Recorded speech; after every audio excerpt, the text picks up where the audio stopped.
patience, poise, excitement. All parts of a Canadian Poker Tour final table.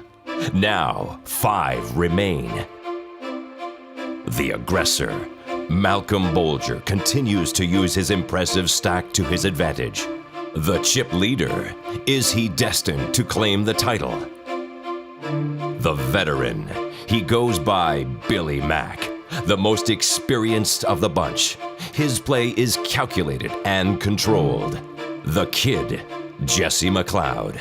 At 19 years of age, he's a relative newcomer, but his game is far beyond his years. The desperate, cattle rancher Kirk Wildman is hanging on for dear life. Short-stacked, he needs to get lucky quickly.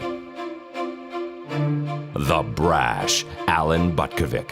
Will overconfidence be his strength or his weakness? The cards, ready to hit the air. The chips, ready to be pushed. The money, ready to be claimed. Who will be the Canadian Poker Tour's next champion? From Edmonton, Alberta and the River Cree Resort and Casino, we conclude the CPT Labor Day Open. Next. Hi folks, Mike Johnson along with poker pro Adam Schwartz. Welcome to Edmonton and the Canadian Poker Tour. Last time we started with 10 at the final table, we whittled our way down to 5, now it's time for the big money. This is what we call the end game, Adam. Yeah, Mike, we're down to 5 people. Everybody's cashed at this point. Let's see who's going to be aggressive when the blinds are big and really try and take this thing down. What they're playing for is a first prize package of nearly $100,000. All right, let's take a look at our leaderboard, brought to you by Canadian Poker Player magazine. And as he has from the start of the final table, Malcolm Bolger still leads the way, but the lead, Adam, is not what it used to be. Yeah, I think Malcolm was a little over-aggressive early. If he gets out of the line here, maybe a guy like Billy McDonald might catch him. And let's not forget about the other 3 guys. One double up, they're right back in it. Let's meet the other guys now. I feel pretty good about the final table. It's going to be, pretty exciting. It's a new thing for me, but I'm happy to get there, and now we can make things happen. At the final table, I'm going to be very hard to beat. I'm going to be very aggressive. I'm not going to slow down on nobody. I'm going to play hard as I can, and I'm going to give it every shot that I can give it to win this tournament for me. I always try to have as much fun as I can and to make sure that I'm making friends at the table. And I always joke at the table that I'm going for the Miss Congeniality Award. So it's important when you leave the table that you do it with some class and dignity, and people remember you as being a good person. Actually, I'm a pretty modest guy, I guess. The reason I'm going to win is because I'm a solid player. And honestly, when you get my aggression and everything, I'm untouchable. And nobody wants to look stupid on TV. Everyone wants to play the best game, place high in the money. And I think it's stressful for everybody. And hopefully that plays to my advantage. Hopefully I can handle a little bit better than they can. Adam, before this final table started, you'll remember you and I picked our favorites. My guy, Alan Butkovic, is still alive, but your guy has got a ton of chips. Yeah, give an experienced player like Billy McDonald a big stack at the final table, and he's likely to take it down. One last quick glance at the leaderboard, and let's then go right to the final table. That's tell us knowledge, man. You see Malcolm Bolger and Bill McDonald, the 2 big stories so far at this final table from our previous show. They are 1 and 2 in chips, Adam. And one of the other things you might have noticed is you see the big blind at 30,000. If you remember from earlier in the final table, it took us a long time to get down from 6 to 5 players, and we now have a number of extremely short stacks here, including Kirk Wildman, who just folded.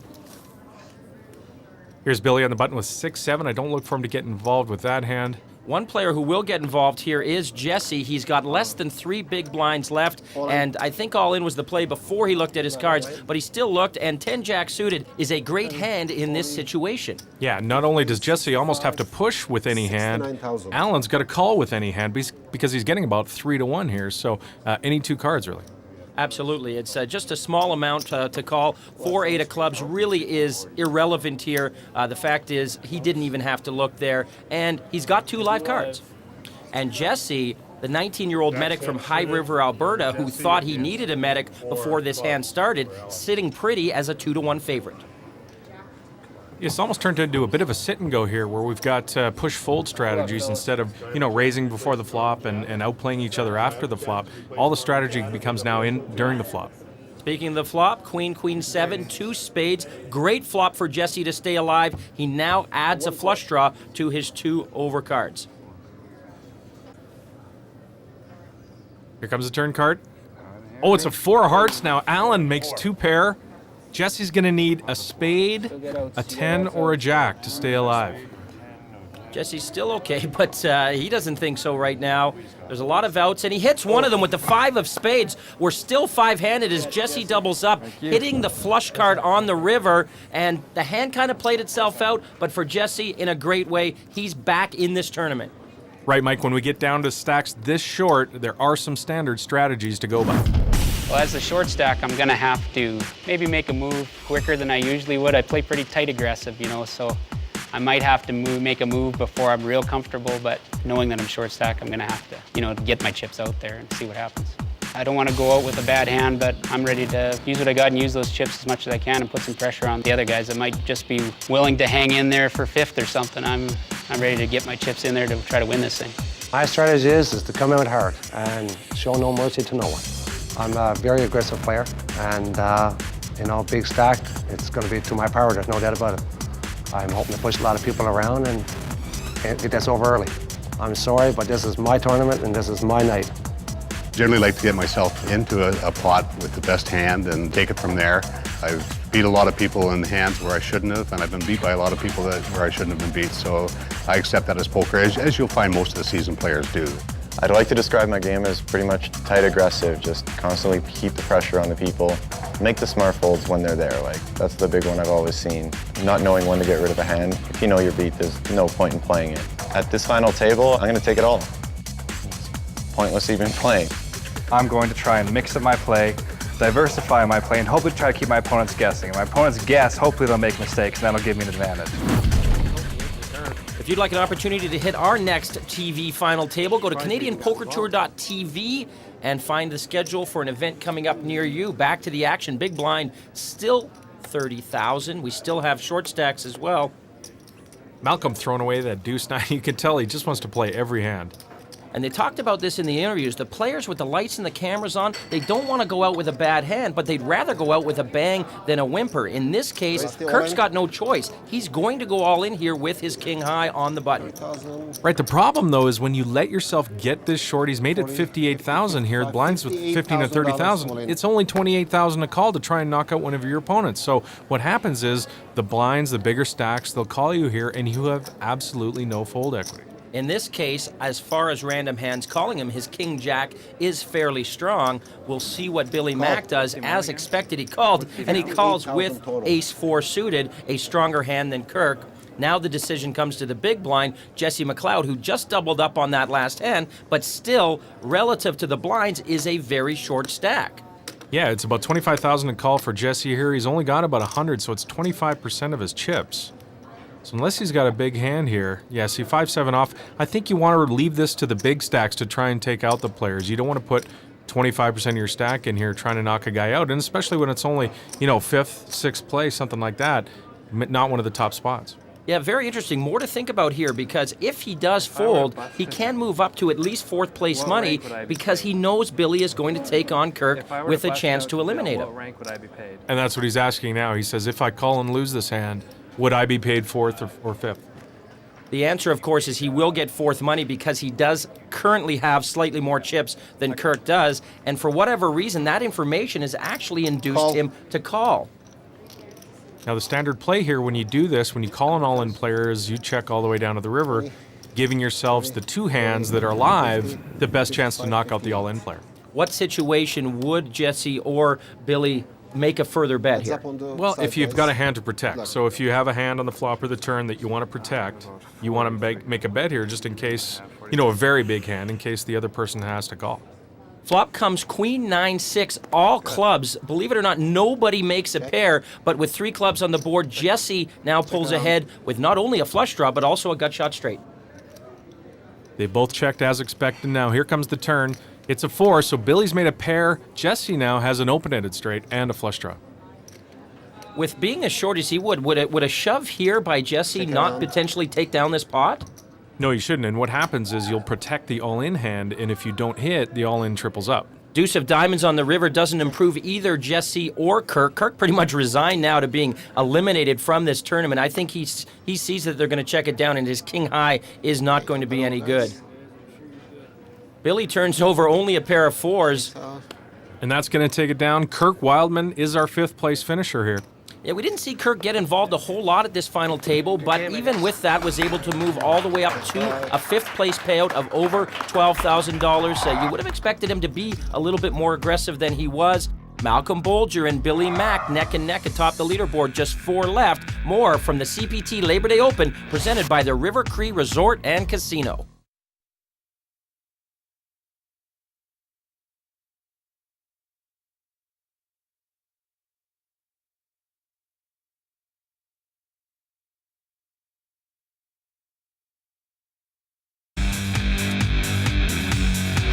We're back at the CPT Labor Day Open at the River Cree Resort and Casino. We're down to 4, and our 2 bigger stacks at the table, Malcolm Bolger and Billy Mack. Billy McDonald are also our 2 most experienced players. The short stacks are 19-year-old Jesse McLeod and 20-year-old Alan Butkovich.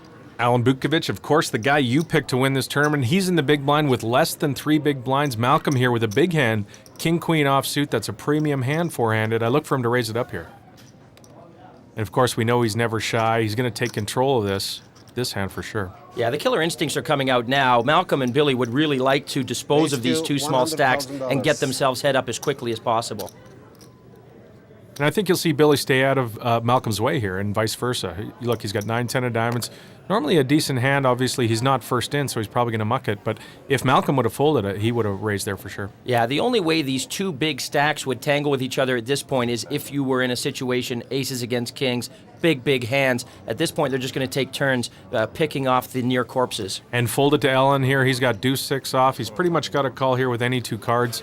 He's hoping he's got 2 live cards here. If he had, king deuce, he'd be in a big trouble. That's right. Deuce 6 is not that bad when you know you have to go all in, because the raiser in all likelihood has 2 cards higher than that, and if it is 2 lower cards against 2 higher cards, you're at least 35-40% to survive the hand. This is yours? Yes. Come on, baby. One time. Shock you called. One time. I'm not shocked he called. Alan knows the math. He's getting 3 to 1. He's got to call. The younger players tend to know the math when they play online, too. The older players tend to be field players. Yeah, Alan doesn't have to justify this play. He's my boy. I'm with him. Is it wrong that we have side action on these people, by the way? As long as they don't know, it's fine. I don't think we did it last longer. It was win or bust, though, right? Yeah, that's right. And so the flop's 10-5-8. Turn is a 9. No help for Alan at all here. Well, he did pick up a gut shot straight draw there, so a little bit of help for him. So he's got a 2, a 6, or a 7. So he's still 25% to pull this out. The 3 of clubs comes on the river, and that marks the end for Alan, who had higher expectations. Really, I'm not overly impressed with how I played. By the end, I was basically just gambling, trying to double up, get any type of double up going or anything. That last hand, I had a couple of draws, nothing came. It's kind of how it goes sometimes, I guess. I'll be back. And then there were 3. We'll have a new CPT champion very soon. Canadian Poker Tour, new ownership, new direction. With a cross-country series of events registered from coast to coast, we've been able to develop a comprehensive all-media solution for this business, whereby we have an infrastructure now that players can really get involved with. The Players Point system, the fact that we have a magazine supporting this, producing 90% of the televised poker that comes out of Canada, and having the infrastructure in place with the commitment from our relationships with casinos across the country. We've really been able to build a national tour that we can be very, very proud of. Out there, we want to hold amazing events, but we want to make it more than just about poker. I love throwing a great party. We've done it in Calgary at the Maxim Coors Light Ultimate Players Party. We did it here at the River Cree Resort and Casino. It gives players an opportunity to come together, meet the pros, socialize, meet the Canadian Poker Tour girls, have a great time. A lot of people come away from a poker tournament. We want to make sure that everybody has a great time every time they want to come to one of our events. Well, I'd love to encourage players that are playing in events, smaller events around the casino, to encourage all of the poker rooms and all of the tournaments to register with the Canadian Poker Tour. There's no charge to them. Our goal is to make sure that we sell out every event that we put into place. And for casinos and players and the Canadian Poker Tour coming together is an amazing partnership. For your opportunity to compete in the next Canadian Poker Tour event, check out CanadianPokerTour.tv. And let's face it, Adam, the only thing better than watching highlights of partying with celebrities is to actually do it yourself. And if you're a poker player in Canada, you enjoy playing tournaments, go check out that point system because it's going to give you a chance to go and play in the Canadian Poker Tour Championship. And smart decision, because this year's championship is in January from the 20th to the 22nd, they are holding it in the Dominican Republic.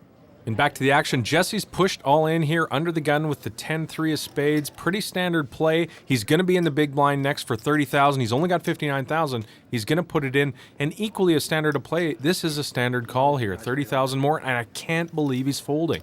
That's just a real critical mistake there. When you're big stack, you want to call. It's not even one more big blind. Yeah, you want to gang up on him in this situation, even though you don't necessarily want Billy's stack to get any bigger. At this point, you want to go 2 against 1 with an opportunity to eliminate someone who probably is shoving with anything. And Billy knows he calls with the 5-4. And look, Billy can't even believe that he folded the queen deuce. Yeah, it's not too often you see a player ecstatic with 10-3, but Jesse knows that things have worked out very well for him, not just because he's facing 5-4, but also because he's only facing one opponent. The flop comes, Jack, 10, so Jesse's flop 2 pair. Billy's basically drawing to running 5s or running 4s. Or running clubs. Yeah, he's in big trouble here, obviously. Jesse's going to double up. Yeah, look at that big smile on Jesse's face. He knows he's a big favorite here, and if Billy doesn't improve on this card, which he doesn't, Jesse's now got the check mark there. Billy is drawing dead, and Jesse will survive another all-in situation. River's meaningless. Oh, brings a 9, too. So Malcolm would have knocked Jesse out there if he would have called with that queen deuce. Queen deuce. As you hear, Malcolm stewing over that. Maybe not a meaningless queen, as it looks like it may get inside of Malcolm's head. He's still our chip leader. Billy Mack is healthy, and there's Jesse McLeod. He just will not die. Stay tuned. More from the CPT Labor Day Open, presented by the River Cree Resort and Casino.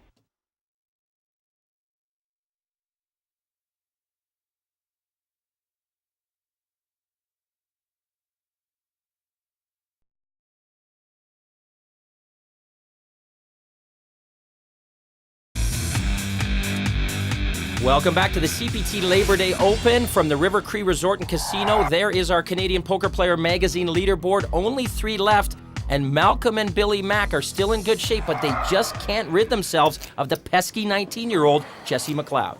CanadianPokerTour.tv is where you're going to find out all the info about the CPT and when it's going to be in your area. I'm Mike Johnson. He's Poker Pro Adam Schwartz, and now we're at the point where the big pay jumps occur. Blinds are up to 20,000, 40,000, so the decision-making is still pretty straightforward, but one false move can cost you thousands of dollars at this stage of any big tournament. And aggression's the name of the game now, 3-handed, the blinds are big. There's something called the gap effect in poker, and what that means is you can raise with a lot of hands that you can't call raises with, and especially now, there's a lot of dead money in the middle. You have to stay aggressive. There's a lot of live money for first place, which could buy Malcolm a lot of puka shells. Yeah. Do they still sell those anymore? I've been to Maui. All right, action on Billy Mack, the experienced player. Hasn't been intimidated by Malcolm's raises at all. He really is the one player that Malcolm has not been able to push around at this entire final table, but Billy only has 3-5, so he checks it, and they will see a flop heads up. Now, Jesse loves seeing these two play pots against each other. He's praying somebody goes bust on this end. The flop comes king 9-6, so Malcolm flops middle pair here. Good kicker. Checks it over to Billy. You think he's trying to trap him here. Billy's not falling for it. Checks right behind. As we wait for the turn card, Malcolm appears to be trying to read Billy's soul. Don't know how that's going, but he is enjoying his TV time, which is great. Now, with 2 pair on the turn, Malcolm has won the hand unless Billy puts in a big bluff here. And even then, I think Malcolm's going to call. He's pretty sure he's got the best hand. He's trying to set a trap here. He wants Billy to put a little bet out.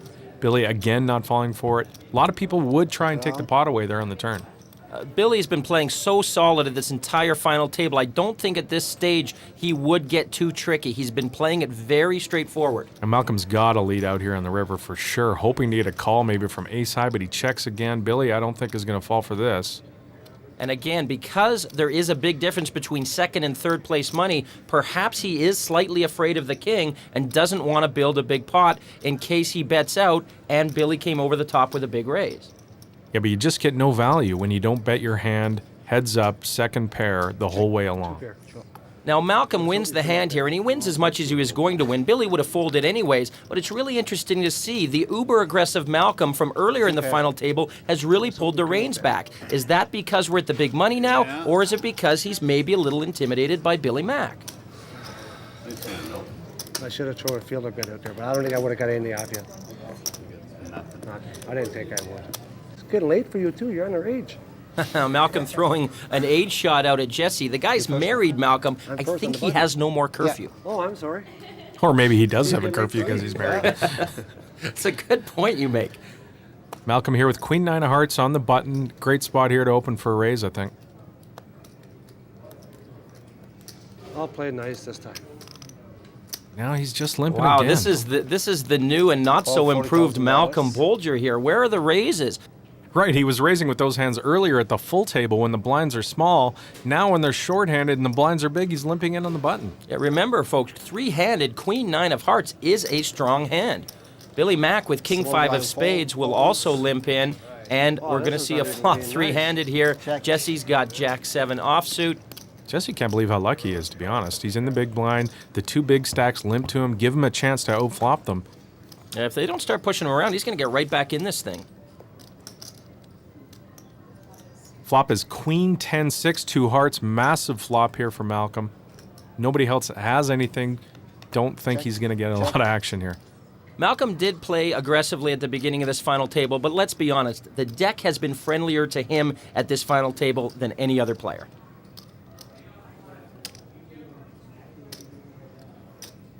Trying to decide how much to bet here. I'd like to see him bet about 70,000, 60, 70,000. Try and induce at a raise here from one of the blinds. Maybe thinking he's weak and just trying to pick up the pot. They'd raise all in on a bluff.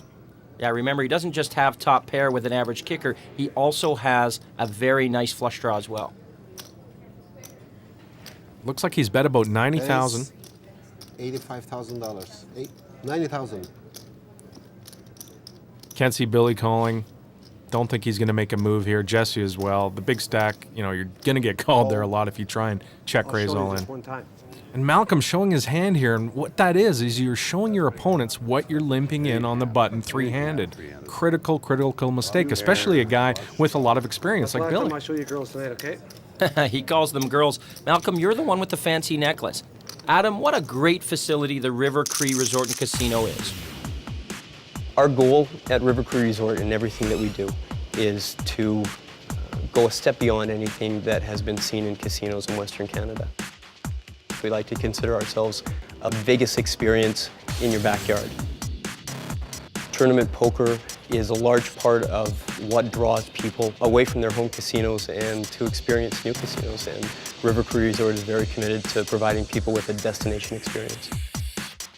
The River Cree Resort and Casino is an amazing facility. Probably one of the most beautiful casinos in Canada.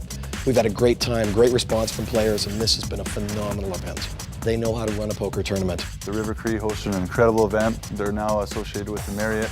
The staff was great, the management was great, the CPT itself was great. Everything's starting to come together, and I'm really excited to see what's going to happen the following year. Michael Lockhart and the poker room here at the River Cree Resort and Casino are absolutely phenomenal. His commitment to poker, his commitment to the players, and his commitment to the Canadian Poker Tour is outstanding. We want to provide you with an experience unlike anything else that you're going to experience in Western Canada for sure, and hopefully in all of Canada. We want to treat you like gold. We want to provide you with the best hotel rooms, with a fantastic gaming experience, and we want to impress you every time you come and visit us. That is Michael Lockhart, poker room manager here at River Cree, enjoying the final table action. This is the Labor Day Open, Adam, and Jesse McLeod is like that late summer wasp buzzing around your ear. Annoying as heck, but he just won't go away. I'm deathly allergic to wasps. It's okay, I have a kit. Billy with 10-7 off. He's going to fold on the button. Folded to our annoying wasp here with king deuce off in the small blind. Limps in. Still the short stack. Not raising here. Again, heads up. King high is maybe a pushable hand. Yeah, when you only have 180,000, there's 60,000 in blinds and another 15 or so in antes. You've got to push there, I think, with King Deuce. Yeah, not to be results oriented, but had he pushed, Malcolm would have already folded by now. Just got left.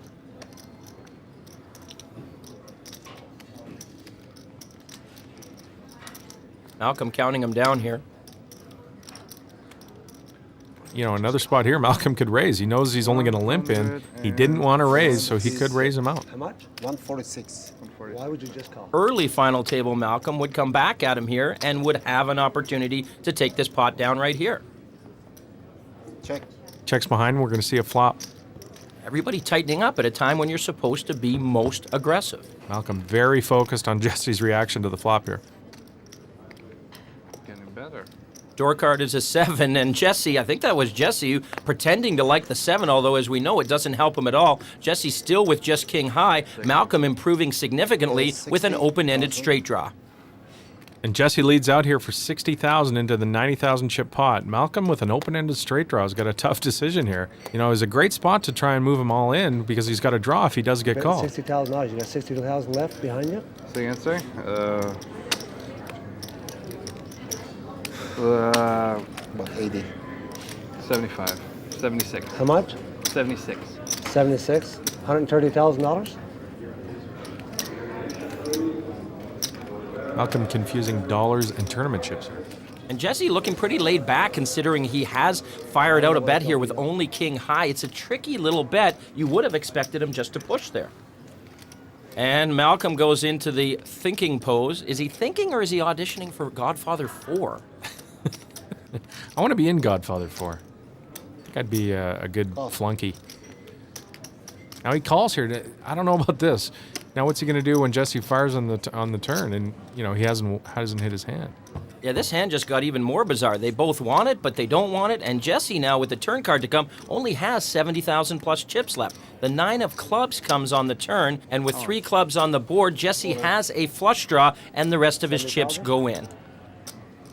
Yeah, and he can't call now, Malcolm, because that club brings a completed flush if Jesse was bluffing with a flush draw on the flop. 66, sorry. Now, with only having to call 76,000 chips to win a pot of 360, a lot of people here, Adam, would think Malcolm has to make this call. He's getting over 4.5 to 1, but that's only if the cards were face up. Malcolm still has to consider the fact that he could be drawing dead if Jesse just made the flush on the turn. Yeah, poker's easier when you can see the cards. I know, I like this. I sound like I know what I'm talking about. Can't see any way Malcolm's going to call here. You know what? I'm going to lay it down here. He lays down the open-ended straight draw. Nice move by Jesse. Mike, I was promised Malcolm would not show his cards anymore. Malcolm, you did not keep your word to Adam.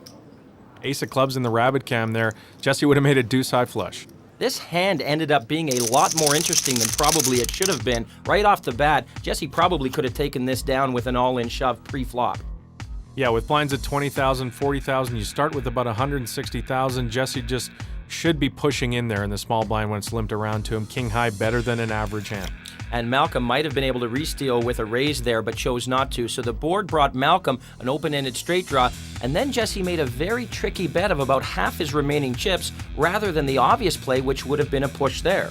Yeah, and again, what happens by just limping in the small blind before the flop, you wait and put your chips in when you do flop nothing.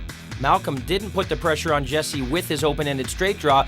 Jesse then picks up a club draw on the turn and shoves the rest of his chips in. Malcolm now has to decide whether his 6-4 is even still alive here. Yeah, and again, on the flop, Malcolm should probably go ahead and get the money in and try and get Jesse to lay down his king high there. And if he doesn't, gets called, he's still got an open-ended straight draw.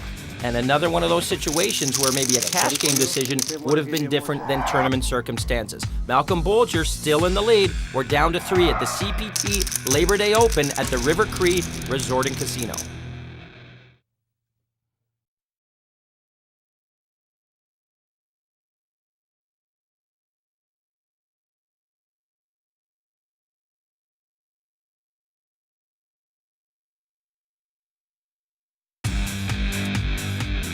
We're back at the CPT Labor Day Open in Edmonton, Alberta at the River Cree Resort and Casino. We are three-handed here in this CPT championship. Mike Johnson along with poker pro Adam Schwartz. And the story of the last several hands is the big move, the push being made by 19-year-old Jesse McLeod. The medic was on life support earlier. Now he's right in the thick of this, Adam. Yeah, he's got about 450,000.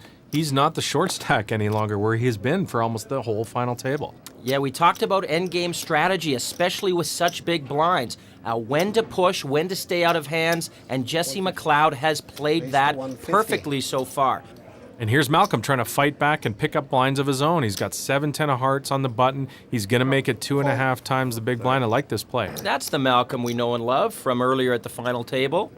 Here's Jesse just insta-calling with pocket sevens. He doesn't even think about other options like, pushing all in here. Yeah, just a snap call on the raise. Maybe a little bit of that inexperience showing at the final table. Maybe a little bit of nervousness. If he took the time to work this through, he probably would have re-raised here.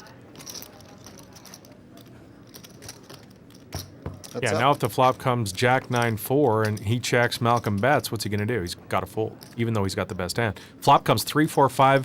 Very good flop for Jesse. This is what he was looking for when he flat called that raise.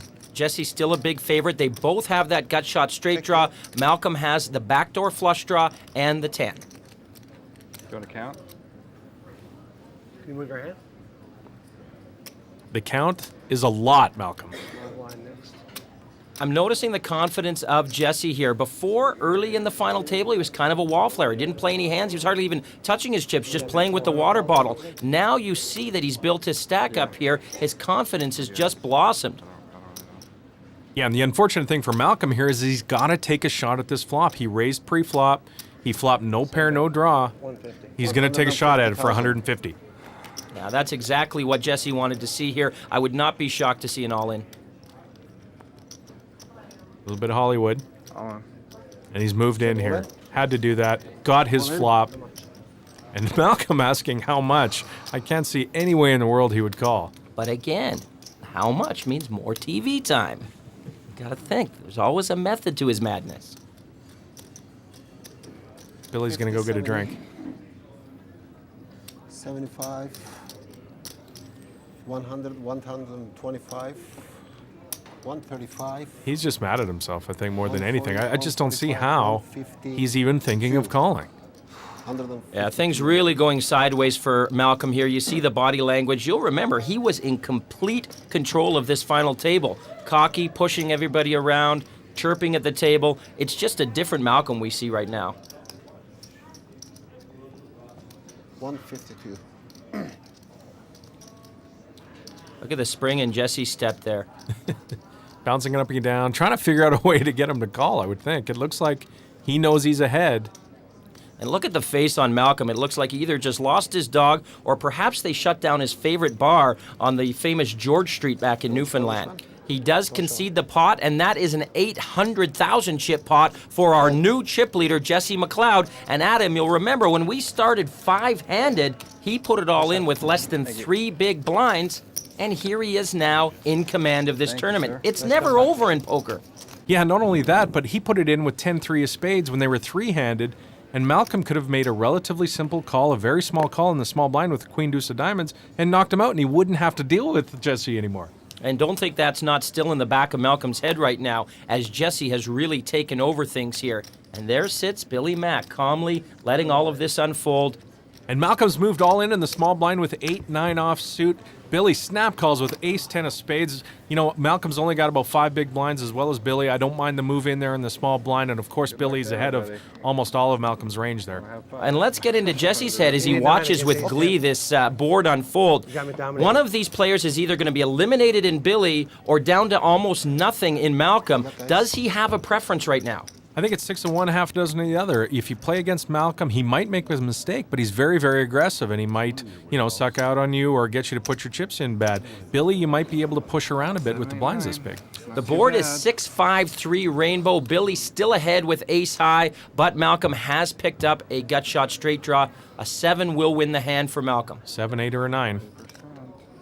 Oh, and there's a 9 right on the turn. Malcolm pulls ahead. He continues to hit cards. Now Billy's going to need an ace or a 10 to survive on the river. Billy, who's been calm, poised, and classy the whole time, for the first time looks very worried about his tournament life, which has just ended. The 6 of spades on the river gives Malcolm the victory. That eliminates Billy Mack in third place. What a gentleman he's been at this final table.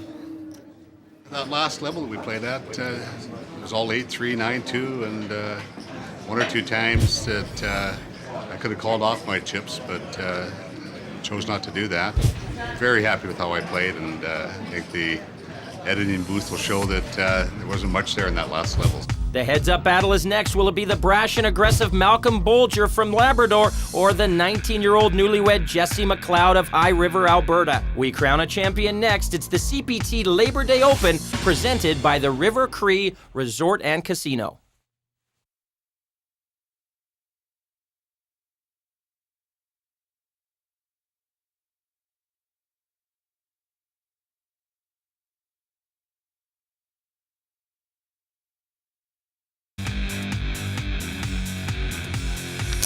We're back in Edmonton at the River Cree Resort and Casino, the CPT Labor Day Open. There you see our Canadian Poker Player Magazine leaderboard. The chip counts are fairly close after Malcolm Bolger's huge near double up against Billy Mack. And heads up, of course, means time for the money presentation, Adam. I was looking at the girls. You weren't looking at CPT President Kelly Kellner, here reminding our final two combatants that the first place prize package of nearly $100,000 includes a seat at the CPT final January 20th to 22nd in the Dominican Republic. Players that win a major qualifying event automatically get entered into our CPT Invitational Finals, as well as the top 25 points players of the year. Here's a chance for players to be able to really live out their dreams. We show them the way. We're hosting this year the CPT Invitational Finals in the Dominican Republic at the Ocean World Resort and Casino as part of the World Poker Showdown series of events. This is an opportunity for players to qualify and play in our national finals, as well as participate in an amazing tournament. Whoever wins our CPT Invitational Finals at the end of this year and at the end of every year, we will sign a one-year sponsorship contract with that player. We'll send him or her to the World Series of Poker main event, European Poker Tour, World Poker Showdown events, and of course they'll represent us at all of our major tournaments across Canada.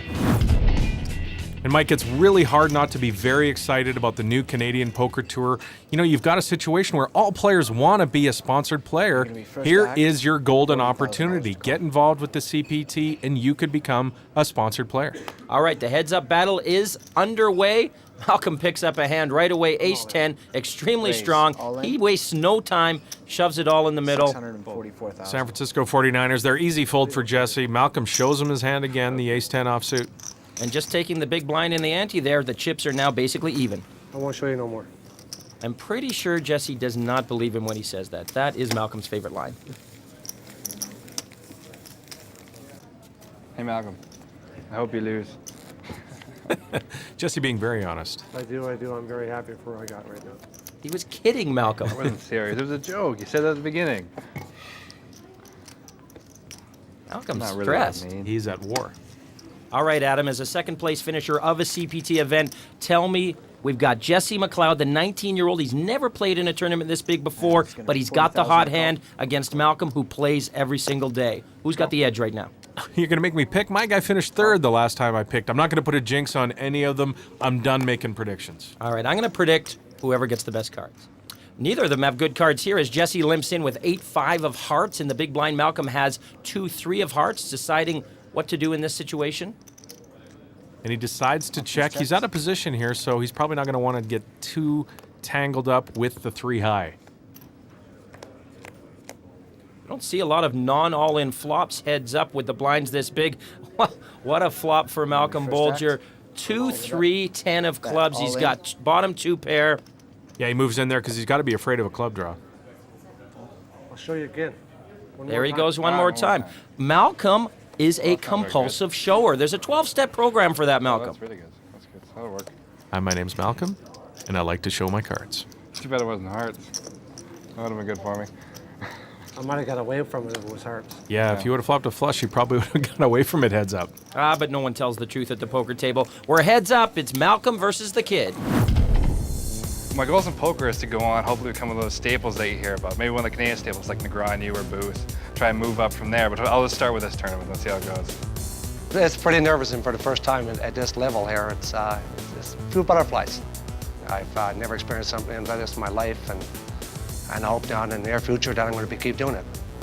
You know, I come in, I play my style, I don't get off my style, my game, and if I win, I win, and if I lose, I lose, and good to the guy who puts me up. I am very excited. I was recently married about a month ago, planning a big trip with my wife to Fiji. Hopefully we can use it to finance that, maybe make that trip a little more extravagant than it would have been. I'm sorry, but this is my tournament, and this is my night. Adam, you heard Jesse talk about his upcoming honeymoon to Fiji. With a top 2 payout, he's gone from sleeping on the beach to 4-star accommodations. Yeah, but real poker players, Mike, like myself, take their honeymoons to Las Vegas. I happen to know he's not kidding about that. All right, Malcolm with 8-4 offsuit. His heads-up play continues. Limps in here. Had a lot of limp pots in the heads-up situation. Somewhat uncommon.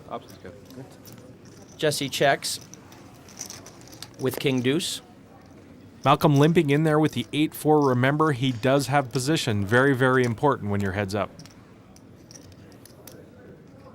Oh, flop hits both players. Jesse flops top and bottom pair, but Malcolm got a pretty good piece of it as well with middle pair. Jesse checks really quickly. Let's see if Malcolm takes the... Oh, and Malcolm moves right in right away. Jesse wastes no time in calling. Malcolm's got to know he's in trouble. Yeah, nice little trap there by Jesse, and Malcolm took the bait and shoved in immediately. Jesse really looked like he missed that completely with the quick check. Nice hand, man. Nice hand. Not over yet. Let's not get too excited. Jesse playing it calm, but you I've know lost worse. inside he's fired up. This is the biggest moment of his poker career. He will not win the tournament if this hand holds up, but he will have Malcolm against the ropes. If Malcolm doesn't hit an 8 on the river, he's going to be down to about 200,000 in chips. Malcolm looks sick to his stomach. Well, all the way along, he's worn his emotions on his sleeve, no doubt about that. And Malcolm misses the 8 on the river, 10 of hearts, and wow, Jesse has come all the way back, a commanding chip lead. Remember, Adam, when we started 5-handed, Jesse had just over 60,000 chips, and Malcolm had almost 600,000 chips. Well, that's the double-edged sword of the style that Malcolm plays. He can pick up a lot of chips, but he can also get himself in some bad spots. There's the Canadian Poker Player Magazine leaderboard, and you see Jesse has Malcolm against the ropes and can almost taste that nearly $100,000 first prize package.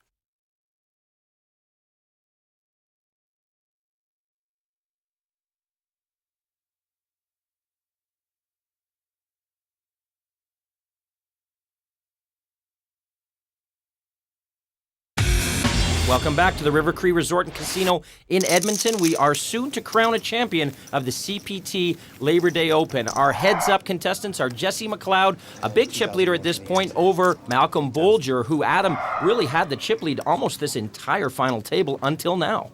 Jesse's turned the tables. He has been very, very patient all the way along, picked his spots, been selectively aggressive, and it's worked. He's moved all in here. He's got pocket jacks, just praying for a call, I'm sure. Yeah, just a massive hand heads up, but King 10 also with the smaller stack, a big hand for Malcolm. He couldn't fold that. We're all in again here, and we haven't seen a big pocket pair at this final table for a long time. So King 10, for the play so far, has been a huge hand, and Malcolm can't get away from it, and this time it's his tournament life for the first time that's on the line. We could have a new champion here if he can dodge a king right in the door. King for Malcolm. He looks like he's going to double up. Jesse has 2 outs. He's going to have to hit a jack. Look at the roller coaster of emotions with Malcolm here. I'm afraid for his ticker right now. Here comes the turn. The ace of spades. Jesse doesn't hit. He's still going to need one of the 2 jacks left in the deck. And boy, look at Jesse, almost resigned to losing the hand and doubling up Malcolm here as we see the river card come. Well, it's a picture card, but it's a queen. Just missing Jesse. Malcolm doubles up, and that's actually going to make this a lot more interesting because Jesse can't just call with a medium strength hand. And as Jesse counts out the chips for that last pot, we take a look at Malcolm, and he looks fatigued and winded as he says a thank you prayer to the great Irish poker god in the sky. Like a little more play in you. And look at cool hand Jesse. Nothing's going to get to him. Nothing's going to tilt him or take him off his game. Remember, he's only 19. He's playing for just under $100,000. He's newly married, going on his honeymoon. Still cool under pressure. Yeah, he loses a $400,000 pot and still looks like he's having the time of his life. A real contrast in the stress levels between Malcolm and Jesse. And Malcolm picks up the ace-deuce suited here, and the button instantly moves all in. Jesse just turbo folds. Didn't even think twice about it. I don't know if he looked at his cards there. That was like an insta-muck. Button moves back over to Jesse now. And let me ask you a question here, Adam. We're down to heads up. We've been playing for several hours. The poker at this point, the decisions are fairly straightforward, and the cards are a big part of who's going to win this tournament. So what goes through these guys' minds at this point when it's almost out of their hands? Well, you can't get tired because the adrenaline is pumping so hard. They've been playing for hours and hours and hours. As for Jesse, I don't even remember what I was thinking at 19 years old, never mind how I was feeling. You were 19 once? I'm going to talk a little bit about Malcolm. Remember, Malcolm has said, this is my tournament to win. This is my night. And he may feel this is slipping away. He goes all in there with King 10, takes the blinds one more time. He's slowly chipping back into it, and he feels he cannot let this get away. Yeah, you're right, Mike. He's chipping up, but remember that moving in strategy over and over and over works all the time, except the last time. Malcolm feeling the pressure. Jesse not a care in the world as we see the next heads-up hand here. First act, 40,000 to call. Blinds are 40,000, 80,000, just huge now. King high, King 5 offsuit. He's been pushing with these. I'm all in. Call. Does it again. Oh, this time it gets snapped off. Jesse with a huge ace-king suited heads up. He has Malcolm dominated. Malcolm 22% to come back in this hand, as you can see, with only King 5. Malcolm's going to have to hit a 5 and hope Jesse doesn't hit to survive. Or 4 running cards to make a flush. Here comes the flop. Oh, and the flop comes ace-7-4. Jesse almost home. Malcolm has to hit running kings, running 5s, or running straight cards. Oh, and look at his face. He actually has to hit a card to improve here, or it could be over right on the turn. And he doesn't do that. A 9 is no help to Malcolm. With 1 card to come, it makes no difference. Jesse is going to win this tournament, and the nearly $100,000 first prize package coming from way behind with 5 players left. Jesse McLeod is the 2008 CPT Labor Day Open champion. You know, there's a lot of great players here today, and I mean, everybody deserved to be here. And I'm fortunate to be going heads up. I know I had to beat Chip Lead there for a while there, but there was not much I can do with it. You know, the cards went bad. I know I laid some good laydowns, but, you know, he deserved to win. He was down, and he made a good comeback and made it good for the kid. You know, congratulations for everybody who made it to the final table. Terrific runner-up payday for Malcolm, but definitely bittersweet. There's our winner, Jesse, shaking hands with CPT CEO Kelly Kellner. Kelly's telling him, I'll see you in the Dominican. I think I played pretty well through the beginning stages. Coming into the final table, I was the second show to stack. Didn't make probably as many moves as I should have to build that. But I think once we got down to 3-handed, I doubled up once or twice. I think that's when my play really came out. I think that was my best part of the tournament, because we were down to 3-handed. There you see it, Ace-King, the winning hand for Jesse McLeod in his first CPT event, a win that also gains him entry into the CPT finals in the Dominican. Well, I'm really excited to go to the Dominican Republic, because you know all the players there have proven themselves along the way. The CPT invitation only. So you know the players there, know their stuff, and it'll be a good testing ground, as well as it'll be a lot of fun. I'll bet he had a lot of fun today in his rookie tournament. The teenager Jesse McLeod triumphs. And the lead went back and forth the whole final table.